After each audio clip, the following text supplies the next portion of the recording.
नमस्ते दोस्तों। आज हम बात करेंगे माँ कब्र से वापस आई बनी घटना पे।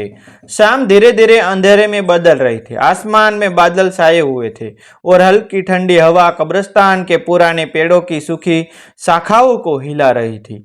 चारों तरफ ऐसा सन्नाटा था जैसे दुनिया की सारी आवाजें कहीं खो गई हो।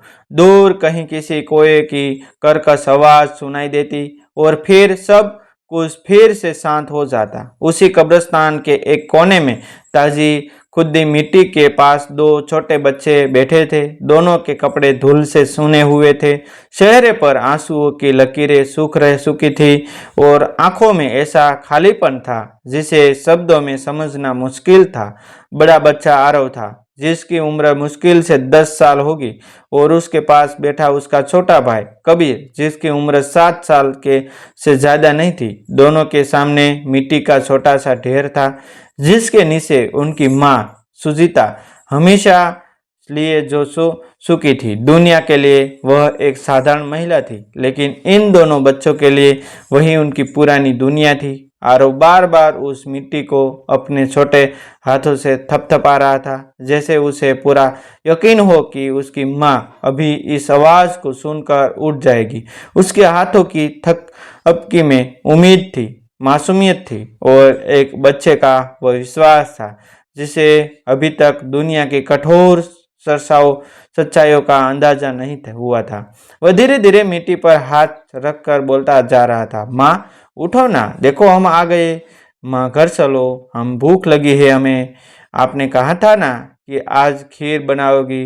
माँ उठने उसकी आवाज कभी धीमी हो जाती, कभी रोने में बदल जाती और फिर वह खुद ही अपने आंसू पोंछकर फिर से मिट्टी को थपथपाने लगा, जैसे वह हार मानने को तैयार ही नहीं था।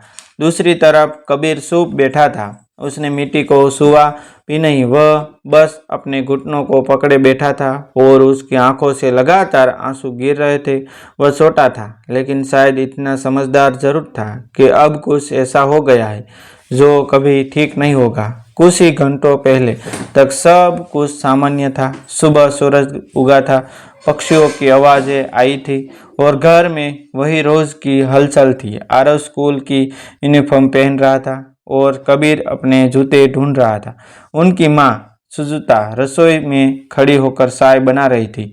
वह कई सालों से बीमार थी, लेकिन उसने कभी अपने बच्चों को यह एहसास नहीं होने दिया था कि वह कितनी तकलीफ में है।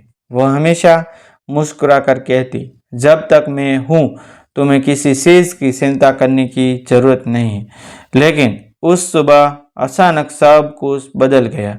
रसोई से एक अजीब सी आवाज आई, बर्तन गिरने की आवाज सुनकर दोनों बच्चे दौड़कर अंदर आए। उन्होंने देखा कि उनकी माँ जमीन पर गिरी हुई है और उसकी सांसें बहुत तेज चल रही थी। आरव घबरा गया और जोर से चिल्लाया, माँ क्या हुआ माँ? सुजाता ने बहुत मुश्किल से आंखों खोली, अपने बच्चे की तरफ देखा और होठों पर हल्की सी मुस्कान लाने की कोशिश की, लेकिन उसके चेहरे पर दर्द साफ दिखाई दे रहा था। कुछ ही मिनटों में पड़ोसी आ गए। किसी ने डॉक्टर को बुलाया, किसी ने पानी लाकर दिया, लेकिन जब डॉक्टर ने सुजाता की नजर देखी तो उसका चेहरा गंभीर हो गया। उसने धीरे से सिर हिलाया और वही शब्द बोले जो इन दोनों बच्चों की पूरी दुनिया को हमेशा के लिए बदलने वाला थे। अब ये नहीं रही। उस समय आरव को इन शब्दों का मतलब समझ में नहीं आया। उसने डॉक्टर की तरफ देखकर मासूमियत से पूछा था, अंकल माँ कब उठेगी? लेकिन उस आवाज का जवाब किसी के पास नहीं था। पड़ोस की औरतें रो रही थी, कुछ लोग बच्चों को समझाने की कोशिश कर रहे थे, लेकिन उन दोनों की समझ में कुछ नहीं आ रहा था। उन्हें बस इतना लग रहा था कि माँ सो गई है और थोड़ी देर में उठ जाएगी। शाम होते होते सुजाता को दफना दिया गया। कब्रिस्तान में मिट्टी डाली गई, लोग ने प्रार्थना की और फिर धीरे धीरे सब अपने घर लौटने लगे। किसी ने कहा कि बच्चा को साथ ले चलो, किसी ने कहा कि रिश्तेदार के घर छोड़ दो, लेकिन आरव ने किसी की बात नहीं मानी। वह कब्र के पास बैठ गया और कबीर भी उसके साथ बैठ गया। लोगों ने बहुत समझाया, लेकिन दोनों वहीं जमे रहे। आखिरकार जब अंधेरा होने लगा तो बाकी लोग भी चले गए। अब पूरे कब्रिस्तान में सिर्फ हवा की आवाज़ थी और दो छोटे बच्चे थे जो अपनी माँ की कब्र के पास बैठे थे। आरव फिर से मिट्टी थपथपाने लगा। उसकी आवाज़ कांप रही थी, लेकिन वह खुद को रोने से रोकने की कोशिश कर रहा था। उसने कहा, माँ देखो, मैं रो नहीं रहा। आपने कहा था ना कि बहादुर बच्चे रोते नहीं। माँ उठो ना, मैं होमवर्क भी कर लूँगा, कबीर को भी पढ़ा दूंगा। यह कहते कहते उसकी आवाज़ टूट गई। कबीर ने धीरे से पूछा, भैया माँ सच में नहीं उठेगी क्या? आरव कुछ पल के लिए चुप हो गया।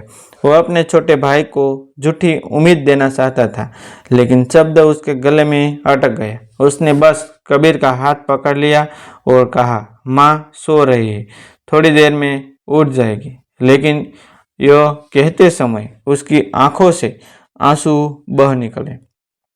रात गहराने लगी थी।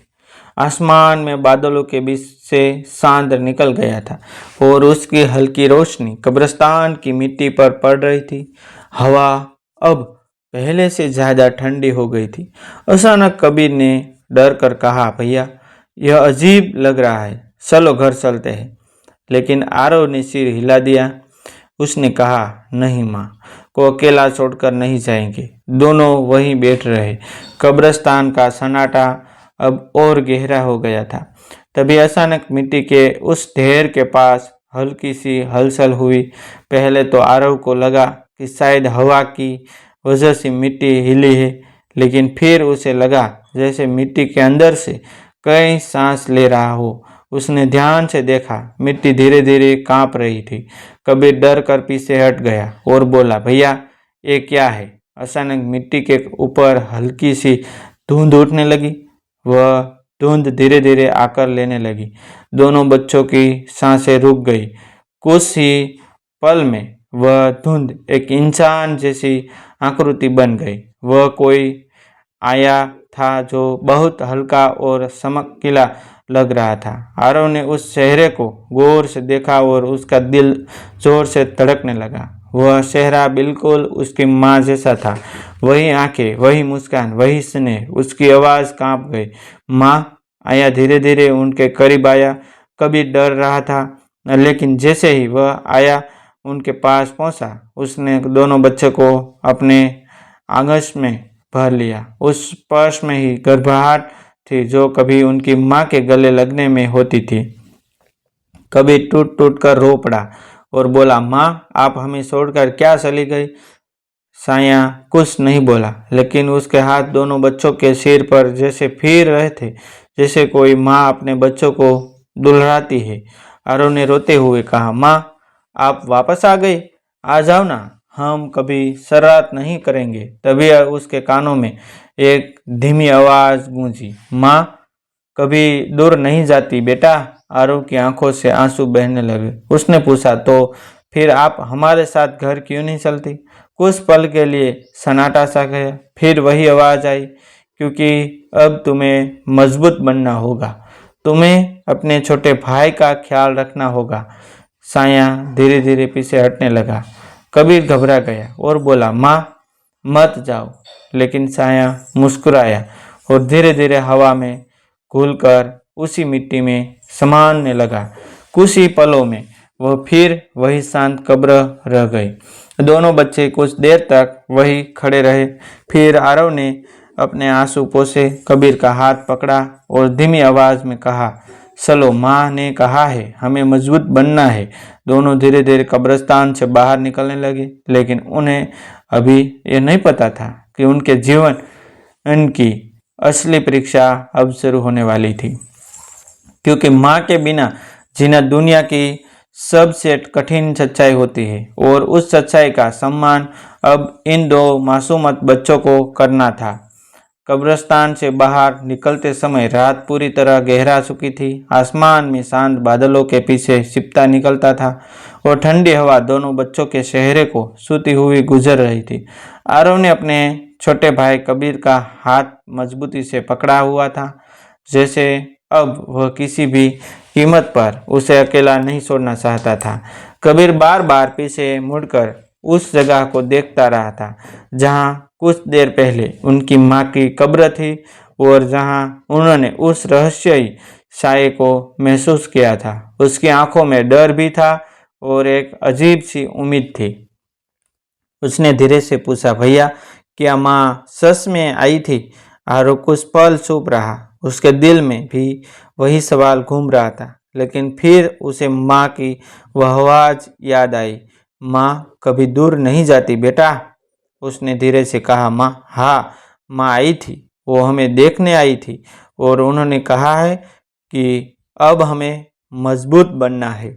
दोनों धीरे धीरे अपने छोटे से घर की तरफ बढ़ने लगे। रास्ता सुनसान था। सड़क पर हल्की पीली रोशनी वाले बिजली के खंभे खड़े थे और दूर कहीं कुत्तों के भौंकने की आवाज़ आ रही थी। अब जब वे घर पहुंचे तो दरवाज़ा खुला था। घर के अंदर वही सन्नाटा पसरा हुआ था जो माँ के जाने के बाद हर चीज में उतर गया था। रसोई में बर्तन वैसे ही रखे थे जैसे सुबह छोड़े गए थे। चूल्हे के पास रखी आधी भरी चाय की केतली अब ठंडी हो चुकी थी। कबीर अचानक रो पड़ा और बोला, भैया माँ के बिना घर अच्छा नहीं लग रहा। आरव का दिल भी टूट रहा था, लेकिन उसे याद था कि माँ ने उसे मजबूत बनाने को कहा था। उसने अपने आंसू छुपाते हुए कबीर के सिर पर हाथ फेरा और बोला, अब हम दोनों मिलकर घर संभालेंगे, मैं हूं ना। उस रात दोनों भाई एक ही बिस्तर पर लेटे गए। कबीर बार बार डरकर आरव से लिपट जाता और पूछता, भैया माँ फिर आएंगी ना? आरव उसे चुप कराता और कहता, माँ हमेशा हमारे साथ है, बस हमें दिखाई नहीं देती। धीरे धीरे कबीर की आंख लग गई, लेकिन आरव की नींद नहीं आई। वह छत की तरफ देखता रहा और उसे बार बार माँ की बातें याद आती रही। कैसे वह हर सुबह उन्हें जगाती थी, कैसे उनके बाल सुलकर स्कूल भेजती थी और कैसे रात को उन्हें कहानी सुनाकर सुलाती थी।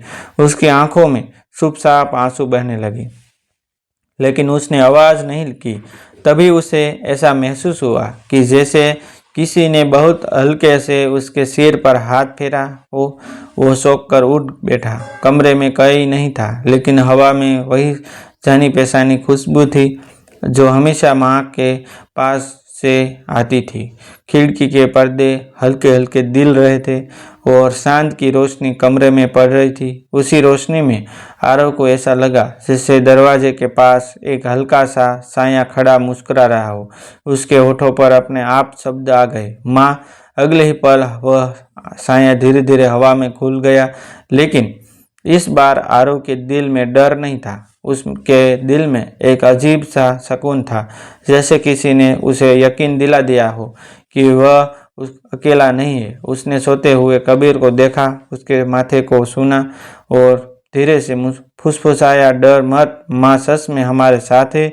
उस दिन के बाद दोनों भाई की जिंदगी आसान नहीं रही। उन्हें बहुत मुश्किल का सामना करना पड़ा, लेकिन हर बार जब से टूटने लगते उन्हें ऐसा महसूस होता जैसे कोई अदृश्य हाथ उनके सिर पर प्यार से रखा हुआ है। तब आरव को माँ की वही बात याद आती, माँ कभी दूर नहीं जाती, वह बस दिखाई नहीं देना बंद कर देती है, लेकिन अपने बच्चों के दिल में हमेशा जिंदा रहती है। थैंक यू दोस्तों, मिलते हैं एक नई वीडियो के साथ, एक नई स्टोरी के साथ। तब तक बनी रहिए।